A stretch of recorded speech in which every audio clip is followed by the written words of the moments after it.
Hello. Hello. হ্যাঁ, পান্ডুয়া যাবে? কোথায়? আরে পান্ডুয়া পান্ডুয়া। পান্ডা কত দেবে? 500 টাকা দেবে। হ্যাঁ, 400 দেবো। ধরো 1 মিনিট ধরো। 500 টাকা বলছি যে 400 টাকা বলছি কি? 400 টাকা আমি বলে 600 টাকা বলতে সেটা সব ভাড়া বল যাবো। হ্যাঁ বলো। 500 বলছে রে। 400 বল 400। 500 টাকায় লাগবে না যেতে পারবো না। দেখো 400 হলে বলো, নইলে আমরা অন্য টোটোওয়ালা দেখে নিচ্ছি। না দেখে নাও। ঠিক আছে।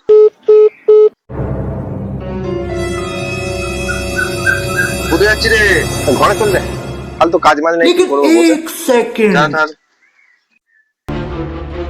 কি করে যাবো বলতো পান্ডুয়া? দেখা যাক, ওই তো টোটো আসছে, চল।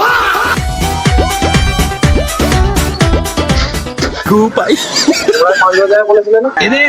খালি বসো, আবার লেট করছে না, ভাড়া কত নেবে? আরে 400 শুধু 400, কাউকে কিছু বলা দরকার নেই, তাড়াতাড়ি চাপো।